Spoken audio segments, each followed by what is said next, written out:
Assalamualaikum warahmatullahi wabarakatuh. Perkenalkan, nama Yinda Nufitasari, Prodi STR Keperawatan tingkat 1 kelas 1A. Baiklah, di sini saya ingin menjelaskan tentang rangka tubuh manusia. Bagian rangka tubuh manusia. Rangka manusia dapat dikelompokkan menjadi dua bagian. Yang pertama, bagian poros tubuh atau aksial. Bagian aksial terdiri dari 80 tulang pada manusia dewasa umumnya.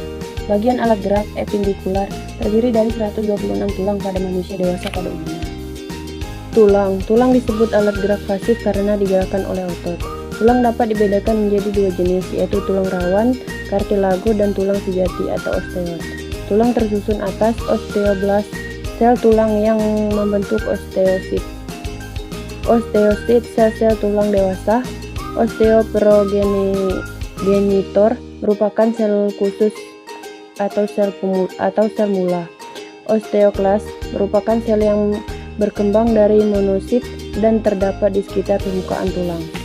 Bentuk tulang yang menyusun tubuh manusia secara umum dibedakan atas 4 kelompok, yaitu tulang panjang atau pipa, terdapat pada humerus atau tulang lengan atas, radius atau pengumpil, ulna atau tulang hasta, metakarpal atau tulang telapak tangan. Tulang pendek terdapat pada karpal atau tulang pergelangan tangan, dan tarsal atau pergelangan kaki. Tulang pipih terdapat pada tulang rusuk, tulang dada, tulang tengkorak, dan gelang bahu. Tulang tidak beraturan terdapat pada beberapa tulang tengkorak dan ruas-ruas tulang belakang. Skeleton aksial terdiri atas kelompok tulang yang menyusun poros tubuh dan memberikan dukungan dan perlindungan pada organ di kepala, leher, dan badan. Skeleton aksial terdiri dari tulang tengkorak, tulang dada, tulang rusuk, dan ruas-ruas tulang belakang. Tulang tengkorak atas kul. Tulang-tulang tengkorak merupakan tulang yang menyusun kerangka kepala. Tulang tengkorak tersusun atas 8 buah tulang yang menyusun kepala atau kranial, dan 14 tulang yang menyusun bagian wajah atau fasial. Tulang kranial merupakan bingkai pelindung dari otak. Tulang fasial membentuk rongga mata, rongga hidung, wajah seseorang. Tulang ini berfungsi melindungi mata serta organ mulut dan bagian dalam hidung. Tulang bagian kepala atau kranial tidak dapat digerakkan karena merupakan sendi mati atau tidak dapat bergeser.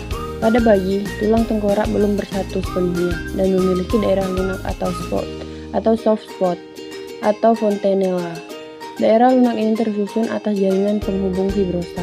Pada kelahiran normal, tengkorak bayi dapat saling tumpang tindih sehingga dapat menyelusup keluar dari lubang sempit.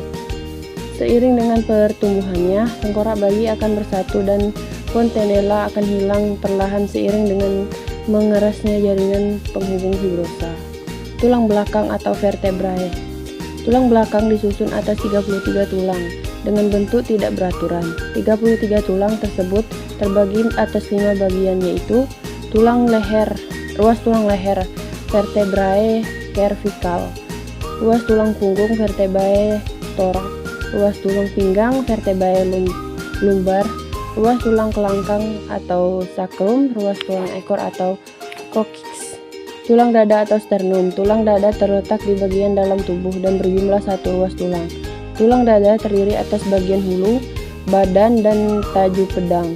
Tulang ini merupakan perlekatan bagian depan dari 7 pasang tulang rusuk sejati. Tulang dada, tulang punggung, dan tulang rusuk membentuk rongga dada atau rib cage dan berfungsi melindungi organ-organ di dalam serta membantu dalam pernapasan. Tulang dada tersusun atas 3 tulang, yaitu tulang hulu atau manubrium terletak di bagian atas dari tulang dada. Tempat melekatnya tulang rusuk yang pertama dan kedua. Tulang badan atau gladiolus terletak di bagian tengah. Tempat melekatnya tulang rusuk ke-3 sampai ke-7. Gabungan tulang rusuk ke-8 sampai ke-10. Tulang taju pedang atau xiphoid process terletak di bagian bawah dari tulang dada. Tulang ini terbentuk dari tulang rawan. Tulang rusuk atau ribs. Tulang rusuk berbentuk tipis, pipih, dan melengkung. Bersama-sama dengan tulang dada membentuk rongga dada untuk melindungi jantung dan paru-paru. Tulang rusuk dibedakan atas 3 bagian, yaitu tulang rusuk sejati berjumlah 7 pasang. Tulang-tulang rusuk ini pada bagian belakang berhubungan dengan ruas-ruas tulang belakang, sedangkan ujung depannya berhubungan dengan tulang dada dengan perantara tulang rawan. Tulang rusuk palsu berjumlah 3 pasang.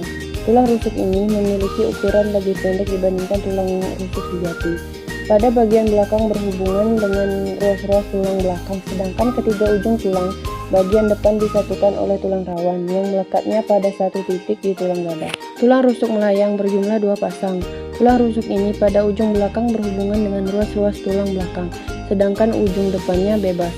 Tulang rusuk memiliki beberapa fungsi diantaranya melindungi jantung dan paru-paru dari goncangan, melindungi lambung, limfa dan ginjal, membantu pernapasan. Rangka apendikular terdiri dari pinggul, bahu, telapak tangan, telapak lengan, tungkai dan telapak kaki. Secara umum rangka apendikular menyusun alat gerak tangan dan kaki. Ekstremitas atas terdiri atas tulang scapula, clavicula, humerus, radius dan ulna, karpal, metakarpal, tulang-tulang phalanx. Ekstremitas bawah, cekungan di bagian pertemuan ilium, ischium pubis disebut acetabulum. Fungsinya adalah untuk artikulasi dengan tulang femur. Daerah pertemuan antara tulang disebut persendian. Pertemuan tersebut umumnya disatukan oleh ligamen atau bekas-bekas jaringan penghubung. Konektif tisu. Serabut penghubung yang paling pendek disebut persendian fibrosa. Contohnya seperti yang terdapat antara gigi dan tulang rahang. Persendian yang tersusun atas jaringan kartilago antara lain terdapat di antara tulang belakang, tulang rusuk, dan tulang dada. Persendian ini memungkinkan terjadinya sedikit gerakan, contohnya dalam pernapasan dada. Adanya bantalan jaringan kartilago pada persendian sinovial, seperti di lutut, berfungsi untuk meredam getaran. Pada daerah ini terdapat pula cairan sinovial yang disekresikan oleh sel jaringan penghubung. Bagian-bagian persendian, ligamen, penghubung tulang dengan tulang. Periosteum, selaput luar tulang yang tipis dan banyak pembuluh darah dijumpai di dalamnya. Membran sinovial, jaringan ikat yang berfungsi menghasilkan cairan sinovial yang berfungsi meminyaki sendi. Kartilago atau tulang rawan dijumpai pada sendi dan di antara dua tulang. Tidak mengandung pembuluh darah tetapi diselubungi membran, yaitu perikondrium. Jenis-jenis sendi berdasarkan strukturnya. Fibrosa, hubungan antara sendi oleh jaringan fibrosa. Kartilago atau tulang rawan, ruang antar sendinya berikatan dengan tulang rawan.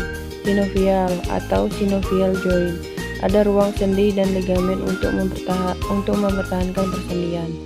Umumnya terdapat 3 macam persendian, yaitu sendi mati atau sinartrosis, sendi kaku atau amfiartrosis, dan sendi gerak atau diartrosis. Jenis-jenis sendi diartrosis. Sendi peluru, gerak bebas ke segala arah. Sendi putar, memungkinkan gerak berputar. Sendi pelana, memungkinkan gerakan pada kedua arah seperti orang naik pelana. Sendi engsel, memungkinkan pergerakan dalam satu arah saja. Contohnya pada lutut, siku, dan jari. Sendi geser atau luncur, memungkinkan permukaan dari masing-masing tulang bergeser dengan jarak pendek pada bagian permukaan. Contohnya sambungan antara tulang pergelangan tangan.